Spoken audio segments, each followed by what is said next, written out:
Hard to believe it, but this field is a bit of a hit with archaeologists. Not when it's like this, obviously. But when it's like this, it's a real belter. Because over the years, it's produced metal brooches, beads, studs, and loads of pottery, including this. It may not look much, but it's actually part of a 6th century cremation urn, a classic sign of the complex burial practices carried out by the Anglo-Saxons. So if there is a Saxon cemetery here, can we find it? And if we can, what else might be down here?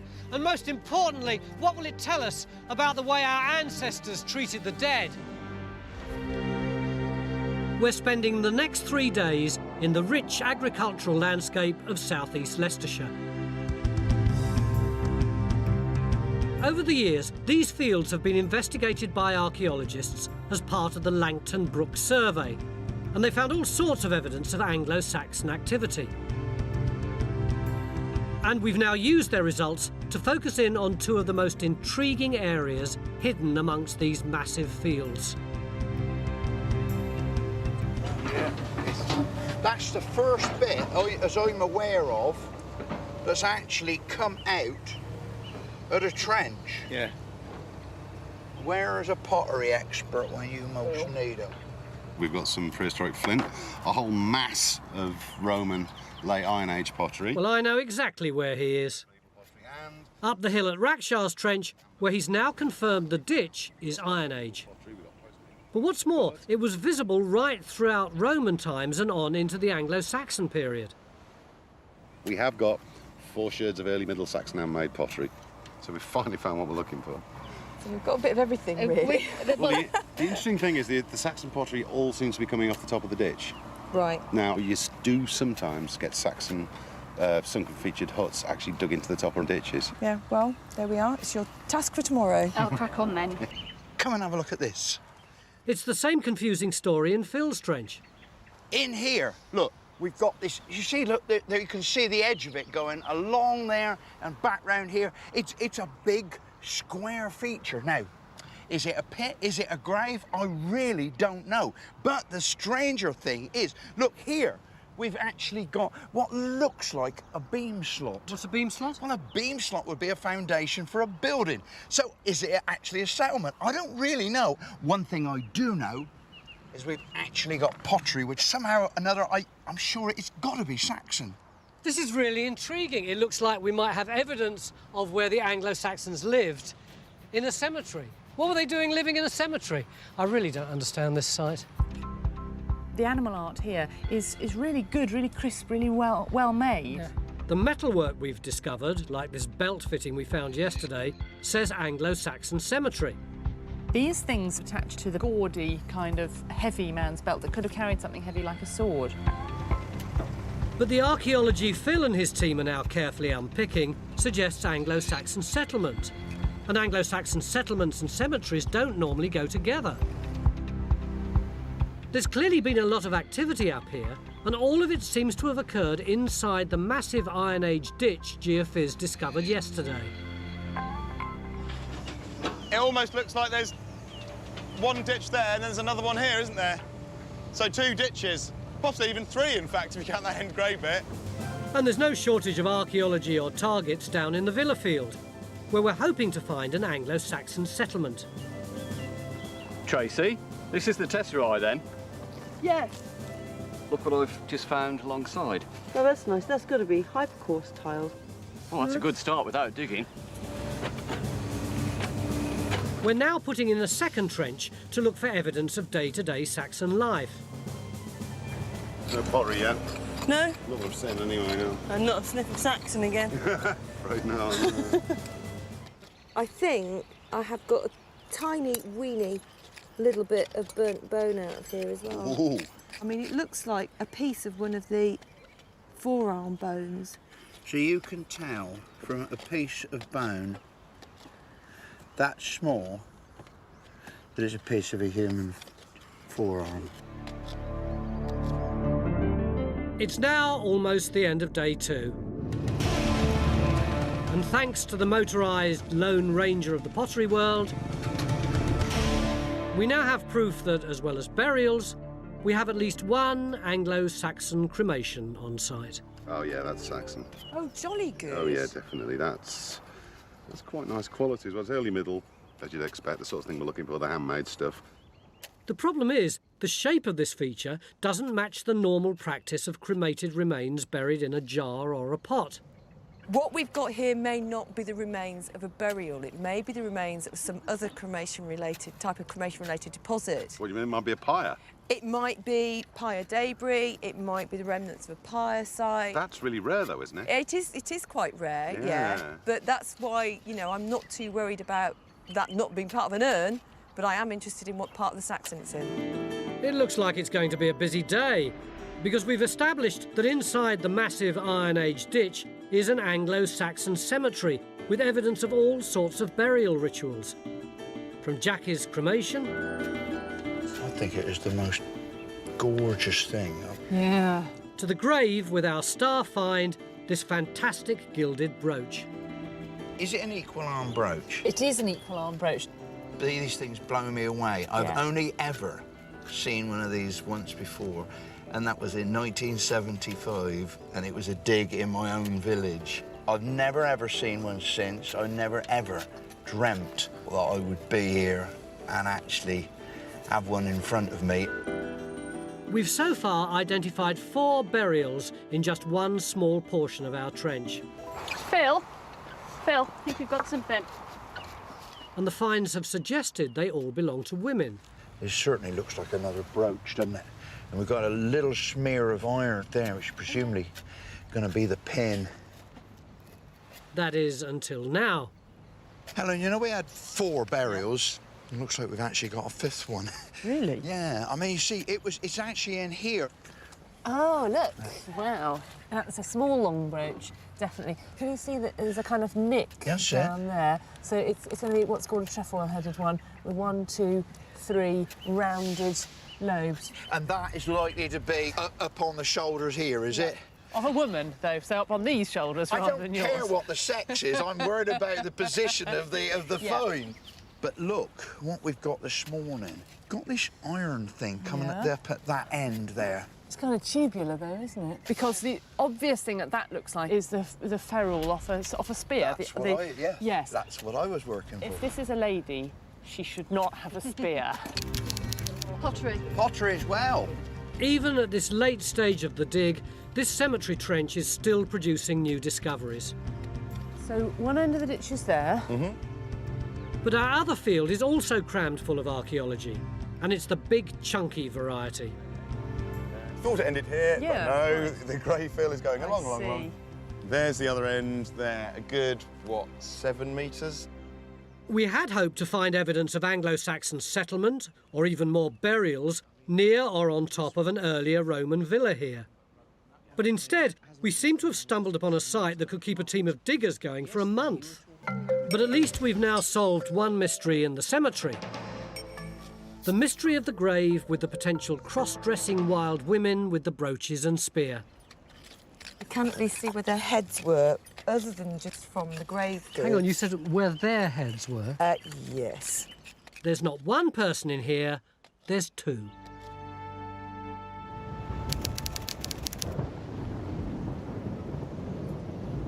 We now have only a few hours left of day 3.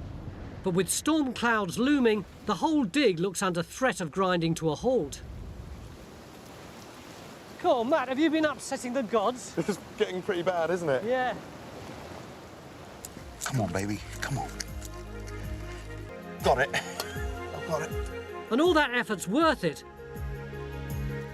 Because back in the conservation lab, the brooch, now heavily taped to hold it together, is revealed as a fragile but gobsmacking work of art. It's pretty impressive, eh, Phil? It's amazing. And it looks as if it's pretty well all survived. Oh. This one here is only the 4th one of this type. Get out. Yeah. The 4th. To be found in Britain. But it's probably the best of the lot. It almost seems like a Victorian cemetery, that you've got all these different kinds of burials going on at the same time. That's a really good analogy, actually, because all of these burials, I think, would have been marked in some way. Or a little mound, maybe flowers planted on them, something like that that we can't recover archaeologically. And then you've got to imagine the whole thing contained within this big Iron Age earthwork. As with so many Anglo-Saxon sites, the evidence of settlement has almost completely eluded us. And yet we've still learnt so much from the departed. Time Team is 100% independent and funded by our incredible fans. Joining Patreon gives you access to exclusive interviews, 3D models, masterclasses, and more. Please join us on this exciting journey. We need more support to make more episodes. 30 years ago, the Legg family took over this farm in West Dorset. Almost immediately, they discovered that one end of this field was difficult to plough, and they put it down to the stony soil. But then, earlier this year, Roman finds started to crop up all over the field. Roof tile, pottery, Roman coins, brooches. What's going on? The Leggs are itching to know. Is there a Roman building here that could account for their broken ploughs? Time Team's got just 3 days to find out and let them know. OK, what have you got then, Henry? This is basically a map plotting where all the previous metal detecting finds have been in this field. And basically we have the red dots showing the coins, we've got the brooches, the yellow triangles, and the ring at that end. And it does show a cluster, sort of where we stood, roughly. So it sounds if, in the absence of a geophys target, we probably ought to have a look at that concentrated area in the middle there, shouldn't we? I think so, yeah. Mick seems very relaxed given all this bad news, and everyone's putting on a brave face. I would have thought. But the truth is, we're sticking in a trench on a broad scatter of metal detectorist finds, and outside the geophys survey area. I wonder if our spectators have got any idea of how close to disaster we are. Could be, couldn't it? Our Roman double act, Guy and Richard, have been looking at what kind of Roman coins have been found to see if the dates and values give us any clues as to why they were here. Do we reckon we know what we've got now? Yep, quite a few coins. Yes, I know we've got coins. Even I know we've got coins. What kind of date? Early 2nd, speeding up in the 3rd, quite a lot of 4th century stuff. Are they valuable? In ancient terms, no. So what does that imply? You'd either use them for everyday purchase on market stalls or fairgrounds or something like that and not worry if you lost them, or if you're giving them to a shrine or something, the tendency is always to give the worst stuff, the copies, the forgeries, the foreign coins. What about the other metal finds? Well, there's some brooches, some of which may be as early as the 1st century, and one that goes up to the middle of the 2nd century, but look that it's broken. Now, it's quite common in a religious context to give away broken brooches. Just as you might give away worn-out rubbish coinage, you give away scrap metal rather than good stuff. So lots of finds, but no structure? Yeah, we've got a real mystery. The coins are great, the brooches are great. It's a very, very strange place. What do you think it might be? Well, you could have coins and no living both on a fairground or a temple. A fairground? Yeah, market. What Phil thinks he's got is a man-made ditch cut into the natural geology. He's found one edge, and to confirm it, he needs to find the other one. Oh, Nice one. That's the other side of it then. Nice one. That is, I like the look of that. Yeah. It's curving round, it's curving round. Hallelujah, there is some archaeology here. We now have 2 edges to our ditch. Is you've got the natural there, natural bedrock there, this stuff, and you see there's an edge. Comes across there, and it's coming across there as well. So there's summit going round there, that way. The question now is, what is it? It's a mystery that's going to keep us busy for a while. Oh, you mean you got Roman stuff? Look, we've got church. Yeah.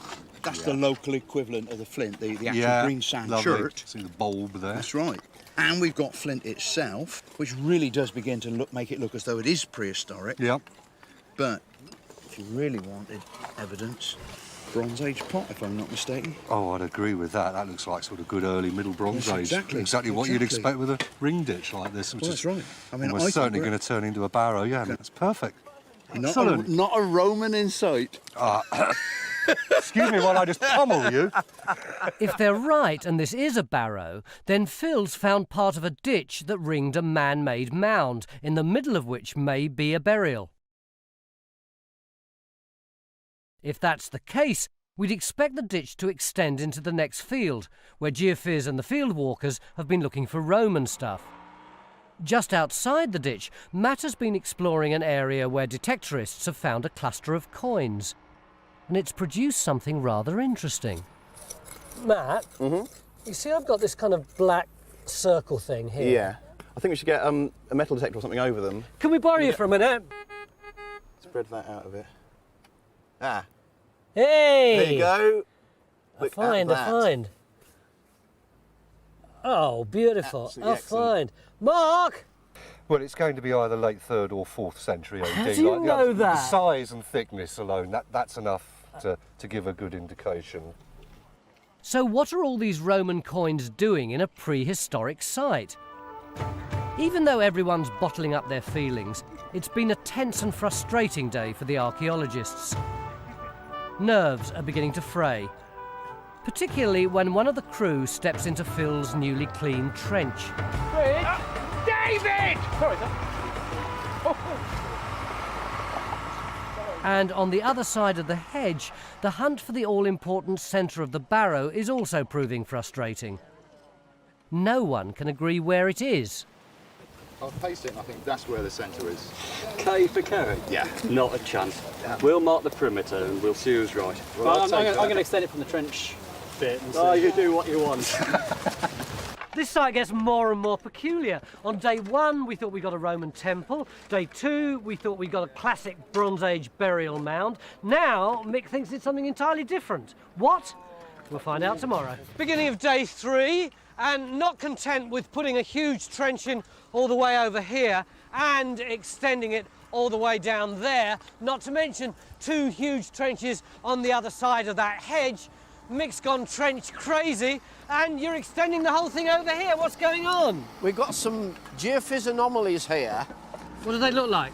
They're just blobs on it, but given that that is looking very interesting and exciting now, we've got to spend the whole day looking at it. We've got to look at this as well to go with it. What do you reckon it is? I've no idea. I just feel in me water that it's going to be very significant. You're a professor, you ought to be able to tell us. Yeah, but I think we're back in prehistory here, and Yeah. that's you know, we need some specialists. I mean, Miles is our man for this, without any doubt. We've left the first field behind. All our efforts are now in the second field, investigating the barrow and the geophys blobs. They might be an entrance, which would be unusual in a standard Bronze Age barrow.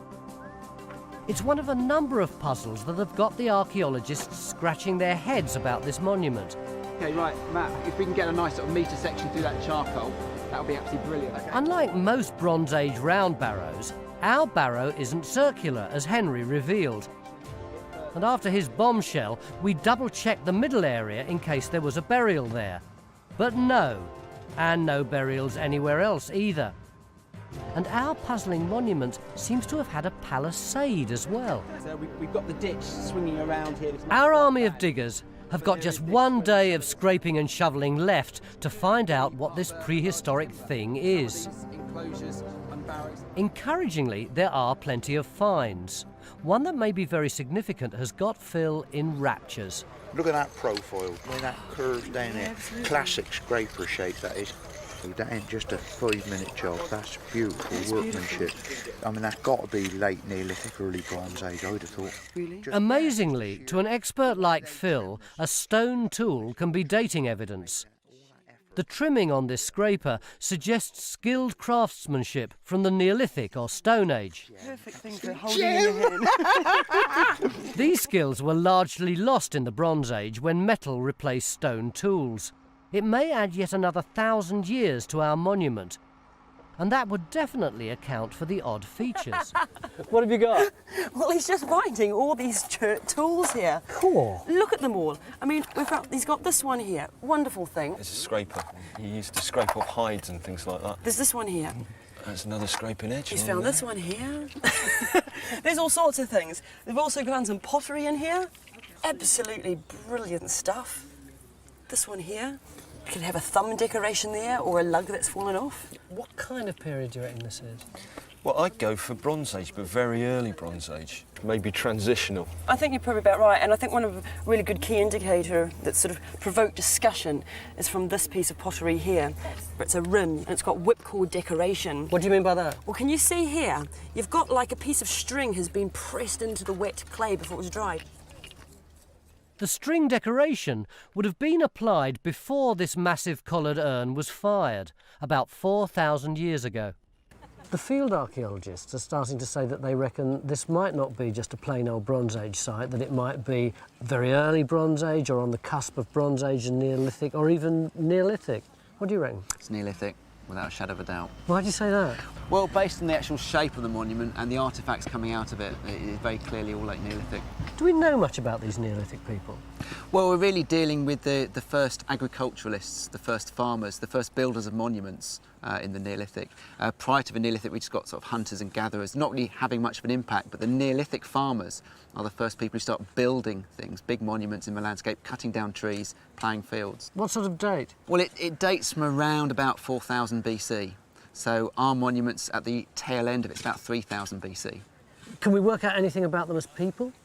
We can. Actually finding the skeletal evidence is often quite rare. We find bits of bodies, but we don't find complete individuals. And that might be what our monument is. It might be a place where bodies are left to decompose and then selected pieces are taken away for burial elsewhere. Do you find many monuments like this around here? Not around here, no. So this is actually quite rare. It fills in a nice gap in our Neolithic map. We appear to have lurched more than 3,000 years back in time since we arrived at the site. Ian, look at this. I think I might have another piece of pottery, but I'm not sure actually what it is. It's very dirty. Oh no, I don't think it's pot, it's daub. Look, that's where the hazel rug went through. Of course it is. It's Watland daub. That's absolutely brilliant, because yesterday we had some burnt daub up that end there. There you go. It's the That's house. very nice. We've got the house. Wattle and daub was made by weaving hazel rods together and then daubing them with a mix of mud, straw and dung. Our daub may have been part of the palisade around the monument. Phil's post holes suggested a circle of timbers, and in between there may have been wattled hurdle, making it continuous. And this structure would be more typically Neolithic than Bronze Age. This site has produced one of the biggest range of finds we've ever seen on Time Team.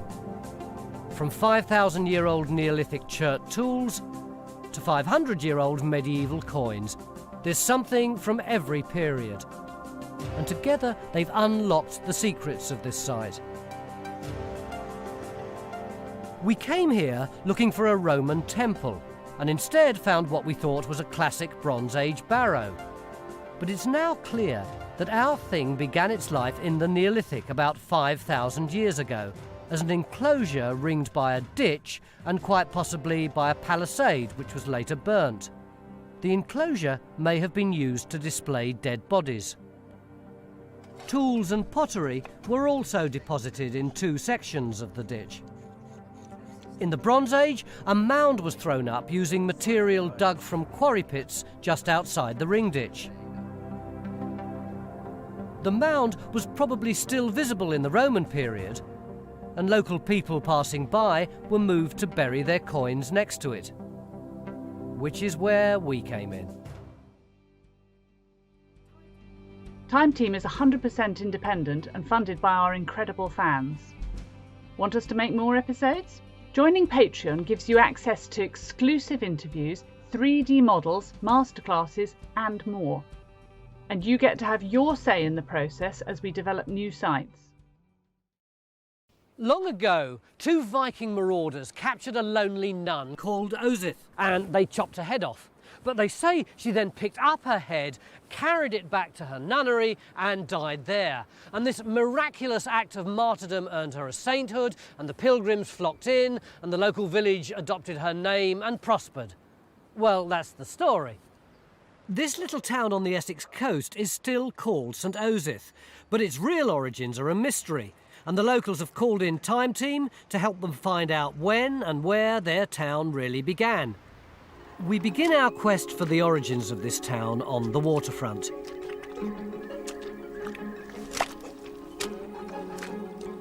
Geophys are testing a peculiar lump between the timbers and the shore. But the mud isn't going to give up its secrets that easily. There's a rich trading history on this part of the Essex coast, and St Osyth, just 5 miles from the ancient city of Colchester, is proud to have been a small port since the Norman times. In 1121, work began on a huge priory dedicated to St Osyth, and it's likely a medieval town would have sprung up around the priory, but we don't know that. Not many gardens here. Our task is to establish where the early town of St Osyth was at the time the priory was built. Carenza will mastermind the hunt for the medieval town, so Matt and Bridget and the locals are going to sink lots of test pits to see if there are signs of occupation. In the garden of the Red Lion pub, Matt's looking for rubbish pits at the back of some of the early properties. These might contain the remains of domestic pottery. You see that? There's a bit of a brick there or something, so that's a piece of a brick or tile. So there's evidence that you know, people have been living and doing stuff here already.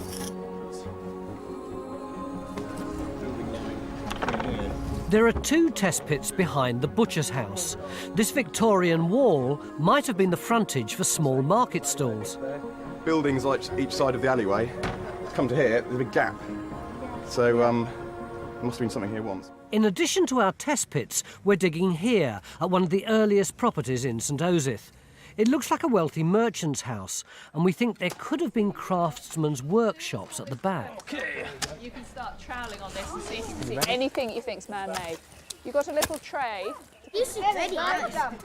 Stacks of finds, but nothing early enough to prove our town started here. So what dates the building then? Well, the building apparently dates from about the 1300s, the earliest bit, but that's from an architectural survey done before, so I think we ought to get our expert to have a look at it. Yeah, but it does mean we should find that sort of thing in the garden. We should do, and hopefully we'll be out beyond the edge of the medieval house and into the garden area where we might find rubbish from, you know, rubbish pits or boundaries or anything like that. So we're optimistic. Ah, that's a piece of stoneware.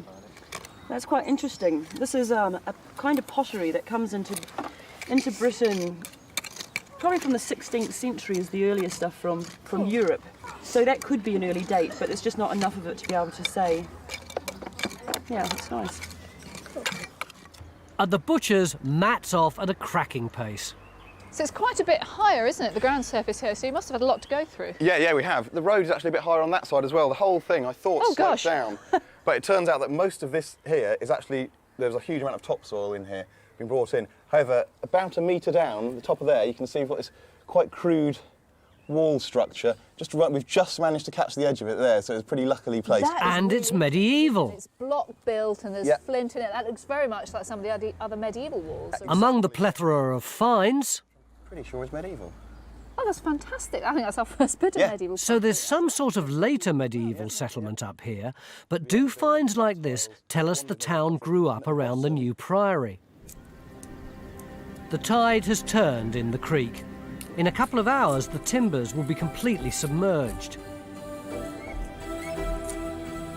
Phil's cleared the mud from the bottom of the timbers and has found tool marks where the stakes have been sharpened. At this stage, it's impossible to tell how old the wooden structure is or what it is. To the side of the timbers, there's a steep slipway. Phil's found a layer of gravel mixed up with river mud sitting on top of a curving outcrop of clay. This looks like the bottom of the creek bank. There's the gravel. There's stacks of pottery in amongst the deposits. So if that doesn't date it, nothing will. All the pits in the town are producing stacks of good finds. Yeah, that's useful. More of that slip. Is that the same slipware?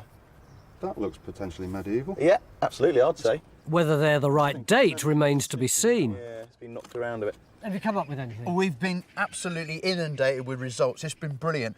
I mean, we're stood along here now. All this is covered in water. But what you saw this morning was this L-shaped of timbers coming round there. And our causeway, which is all this muck in front of us, is actually along there. Well, what we've actually been able to find is that the causeway is supported by this revetment, which is wattle-lined. And then along here, we've actually got this artificial cut. Now, I reckon that is pointing towards a wharf.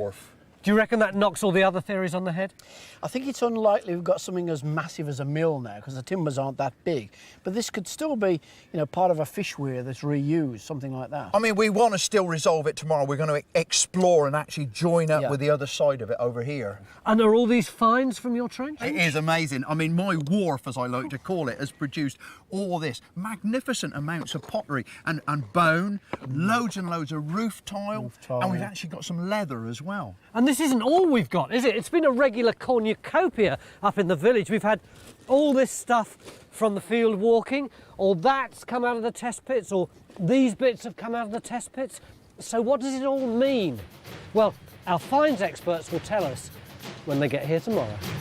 Beginning of day 2 in our search for early St Osyth. Hey, up, haven't you got a trench to go to? I'm not going to walk past this. What? I mean, it's just beautiful. Look at the quality of the craftsmanship. Look, every flint of that has been shaped up, squared, and then laid. Look, barely get your thumbnail in there. Absolutely magnificent. Craftsmanship, Tony, craftsmanship, that's what that is. This magnificent gatehouse was added to the priory in the 15th century, the same date as most of the pottery that we're finding in the town. But our task is to discover what sort of place this was at the time the priory was built.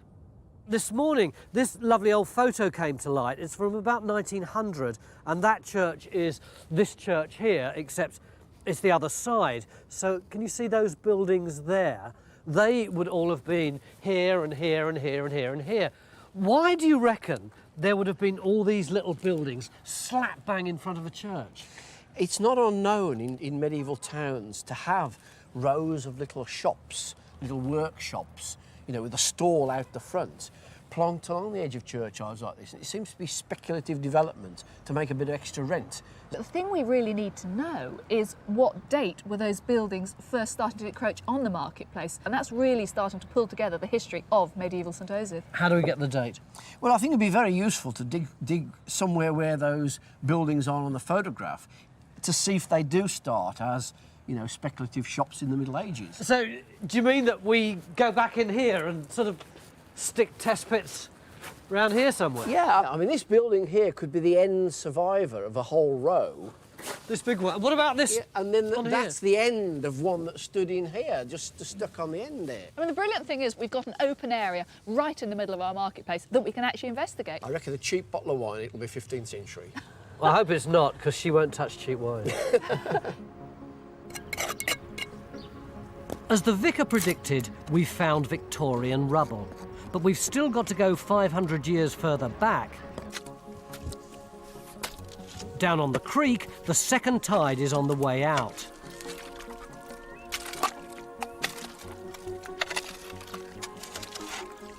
But something's gone horribly wrong. Hey up, Phil. You don't look like your normal cheery self. Is it surprising? Look, I mean, this last night was my trench, wasn't it? Yeah. Look at it now. What's happened? Well, the tide came in, didn't it? Well, you must have expected that. You were the one who said to me this is about in, out, in, out, in, out over 3 days. Yeah, but we didn't actually expect it to come in this high. I mean, I was reliably informed this was going to be a neap tide, and apparently neap tides mean that they don't come in as high. But look, it's just inundated everything. It's a mess. So what are you going to do, Raksha?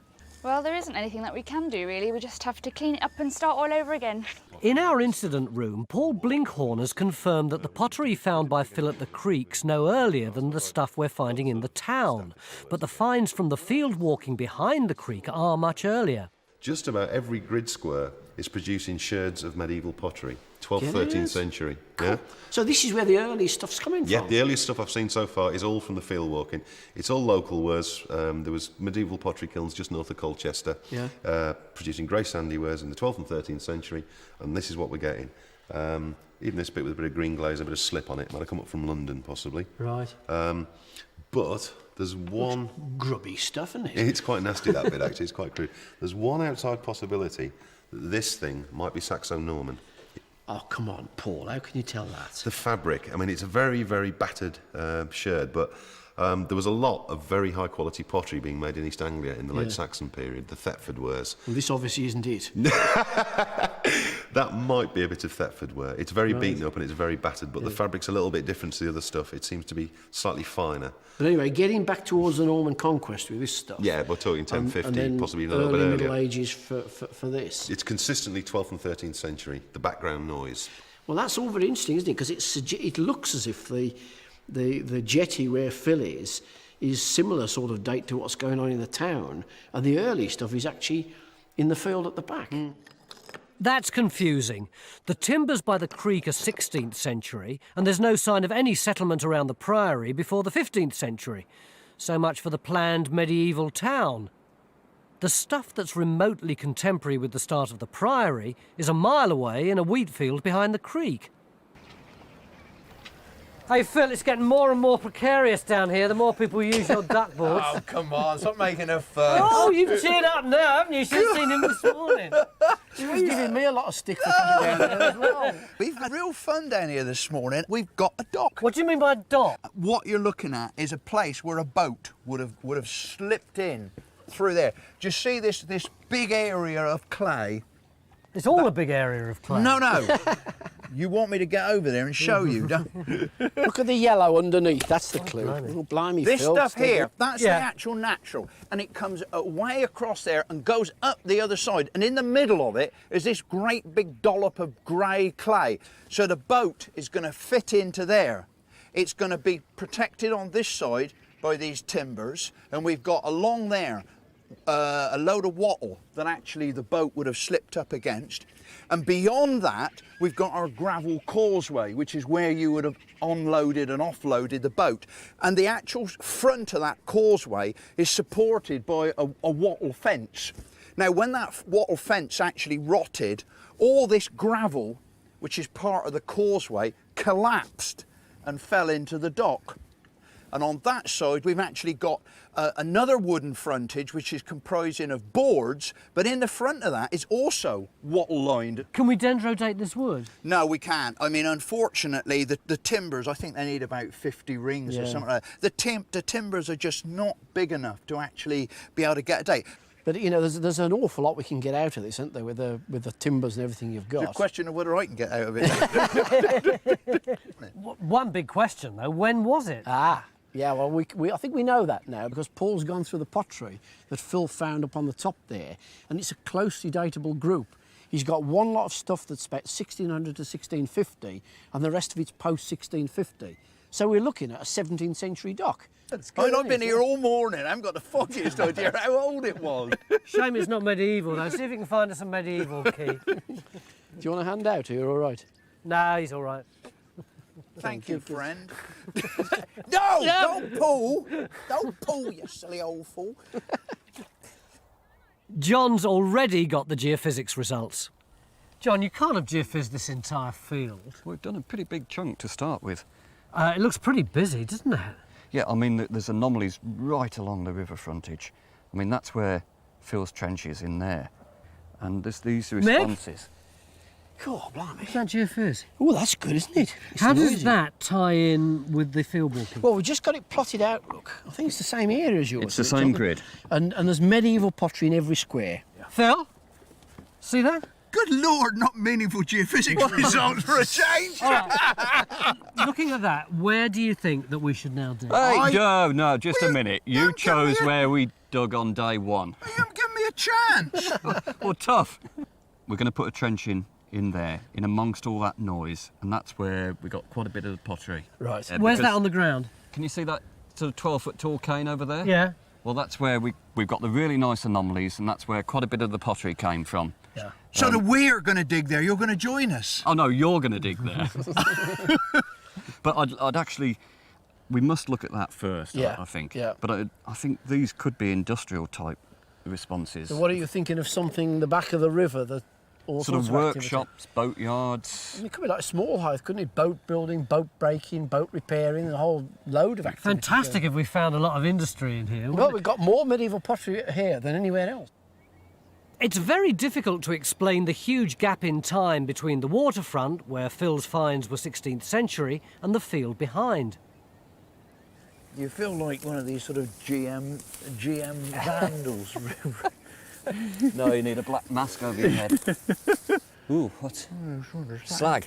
Really? Isn't it? Oh dear. Ah. Flint. Stick to geophysics, John. I can't believe that.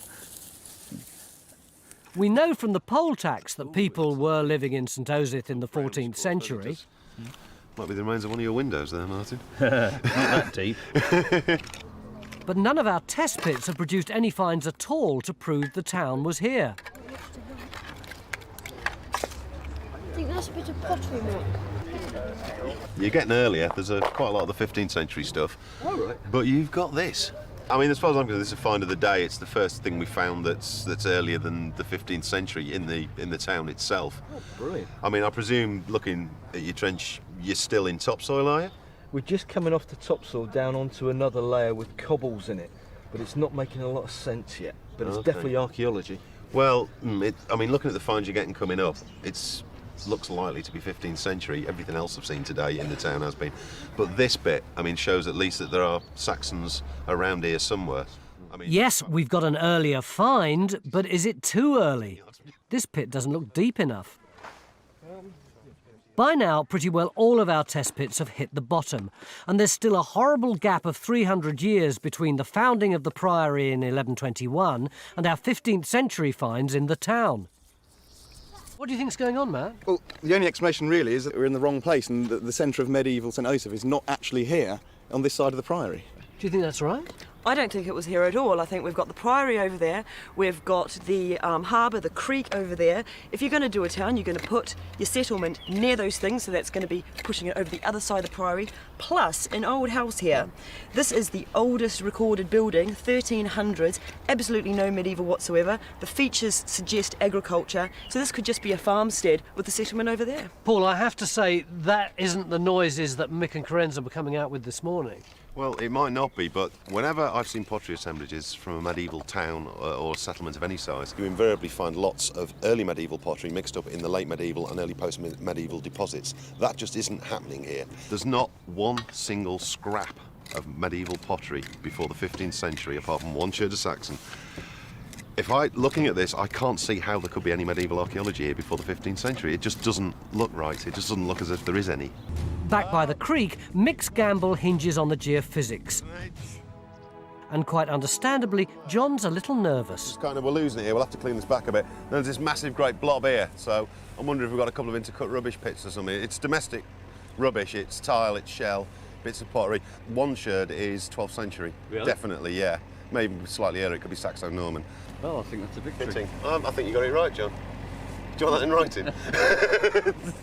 Rubbish pits could mean houses. John's identified 7 anomalies. So, Paul's here, Phil's here, and Raksha's finds suggest there was shipbuilding here. You seem to have found your anomalies.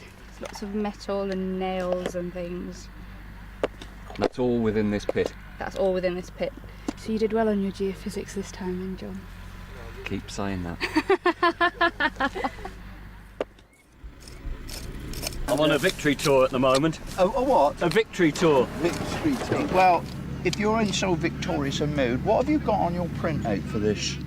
This is actually the anomaly. It's one of the strongest we've got. Okay. I mean, it looks like fired brick. I wonder whether it's not a furnace, a smithy. Ah, well, that would be... Because... Oh. Look what I'm getting. Lots of clinker and stuff like that, masses of it. And that isn't flint, is it? No, John, that's not flint. But it's all coming in here. Just as we predicted. Come on. In the river, we thought we'd got a 17th century dock. But Gus has got other ideas. These piles are not straight. They're all twisted at various angles. That one over there is seriously twisted. These ones here, if I may just wade into the water, this one here I've actually got the bottom of. You can see it's got this nice chamfer on the bottom there, which means these piles were driven in at about that height. So only that metre or so was actually standing proud of whatever river level was there then. We've lost all the front half, and you can see that over there. You can see where that broken plank is. You can see very clearly that we've lost the front half of the structure. So Alan is actually standing on the front of the structure. He is the riverfront. This is the middle of the riverfront. We're in the middle of a waterfront feature. What about dating?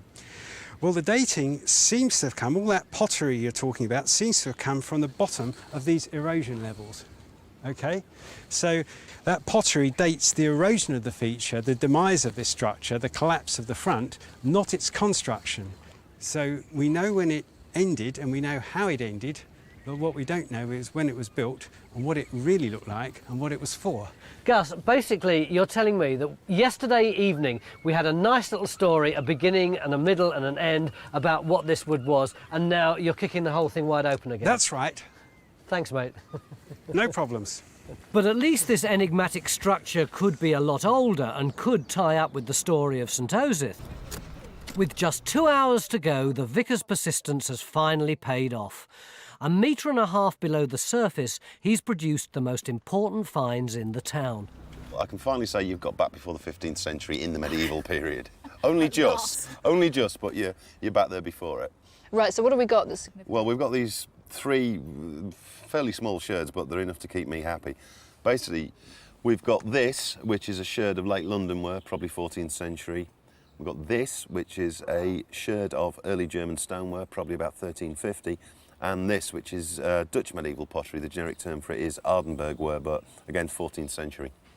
This is exactly the sort of thing I'd expect to see in a medieval port town. You go over to Holland, or you're coming over from Holland, you fill the hold of your boat with expensive goods for trade, you have a spare corner, you stick something in like a basket of pots or whatever. It's not a big profit, but it's better than just wasting space. Wasted space was wasted money as far as the merchants are concerned, so this is exactly what I'd expect to see. Yes, I'm happy now. These are terrific finds, and Paul's convinced that the wealthy end of town was up by the Priory. But there's still no proof that an earlier settlement began to develop up here at the time the Priory was built. Down at the workman's end of town, Phil has confirmed there was industry alongside the creek, but it's much later. What you've actually got is a flue. That's this dark stuff, and it actually comes right the way through here. Now, it's got a wall on that side and a wall on that side. And as the flue comes through, when it gets to here, it widens out on that side and on that side into a major chamber. That's what I'm actually standing in. Now, when we actually found it, I thought, oh, it's going to be a furnace or something like that, maybe even a smithy. But now I've actually got in it, I realise it's far more substantial than ever I imagined. And I think it must be a kiln or something like that. What I don't know is how old it is. How are you on bricks? Well, this is a handmade brick, not a machine-made one. It's slightly smaller in dimensions than your average modern brick. That's what I thought, yeah. And it hasn't got those the characteristic indentations. The frog? The frogs in the top, which you use for putting them mortar in. So that this is potentially a Tudor or early Stuart brick, 16th century, early 17th at tops. Could it be contemporary with our wharf out there?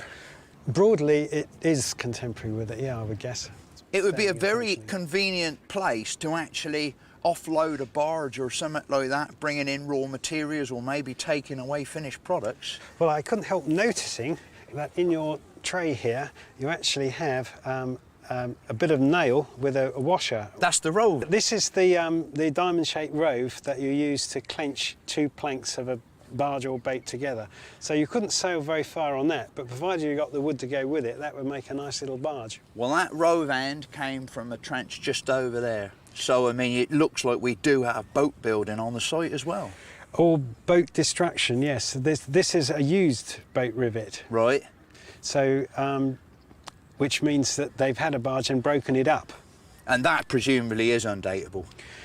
Virtually, yes, but except the fact that the clinker building using these rows, things like the Mary Rose don't use these. The Mary Rose sunk in 1545. They went on to Carville building there, so this could be earlier than the 16th century, but some ships and barges still used roads like this through to about the 17th century or so. This morning, Mick was confident we'd find workshops and industry along the edge of this creek, and we have, roughly 16th century from the Tudor period. But the 12th and 13th century settlement of St Osyth is still as elusive as ever. In the first trench we opened yesterday afternoon, we found a cluster of mysterious rubbish pits. And now the trench is finished, Mick's delighted. We've got evidence of buildings in here. Can you see the sort of light-coloured patch across that area there? Can I get in? Yeah, yeah. When you say light-coloured patch, you mean this? What's that? That's mortar, so there's been a wall or a wattle and daub structure there. Yeah. There's a cobbled surface outside it, look where the smaller stones are. This kind of pea-gritty thing. That's right, that's not natural. And then behind you, we've got a post hole in the bottom of a trench that's going away from it that's full of oyster shells. Yeah. Oysters, of course, important part of the diet then, not quite the luxury we think of today. So does that mean we've got a building? Yeah, we've got a building here. Or an oyster bar? Well, we've got a building, you know, one of probably many that went across the site. But we've got no date. Well, we have. I mean, most of the pottery that's coming from these features is 15th century. Then we're no nearer finding the medieval than we were, are we? Yes, we are, because we've got lots of residual pottery. That's earlier pottery that's mixed into later features. And we've got everything from the 11th century through to the 15th century. We've got the full range of medieval pottery. Not only that, we've got imported stuff. We've got things like this. That's part of a 13th century French jug. This is exactly the sort of thing we'd expect to see in an East Coast medieval port. But you see, he's got this silly grin on his face. They hadn't told you the best yet. Go on. We've got a major bonus, which is this. Why is this a bonus? It's a piece of a Middle Saxon German wine jar. Is that common? It's very rare. The only sort of places you find these are in Middle Saxon ports, again, mainly on the east coast of England. So are we saying that in the 800s or 900s, someone in Germany was importing wine or beer or whatever right to here? Yeah, it was important enough for a German merchant to come up the creek, bringing this sort of thing with them. So given the evidence that we've got, and it's not comprehensive, is it? Are you prepared to say that we've got a Saxon settlement? Oh, I think so, yeah. We've got a complete range of the pottery. We've got structures which almost certainly go on in each direction. That's enough to show us we've got a settlement of that early medieval period. So our elusive St Osyth settlement is elusive no more. The earliest occupation started down by the river, and this would have been a busy port in Saxon times. We're sure that the mysterious timbers that Alan Williams brought us here to see were part of a dock or slipway used to load and unload cargo. But the terrible flood of 1663 would have devastated the waterfront at St Osyth and wiped out many small businesses. The shipwrights, sailmakers and blacksmiths would also have lost their houses, and the old port of St Osyth would have changed forever. Ours is the story of two towns, the rich and the poor, the haves and the have-nots. We've got in the Priory people like Brother Mick deep in prayer and contemplation. In the posh house we've got Lady Carenza feasting on imported pottery, looking down on the plebs like Phil and I, eating ordinary people's food and trying to scratch a living. People's beer, yeah. Hello, my name's John Gator. Time Team is fan-funded by Patreon. This vital support helps us to make new episodes. Joining Patreon gives you access to exclusive interviews, 3D models and masterclasses, plus lots more.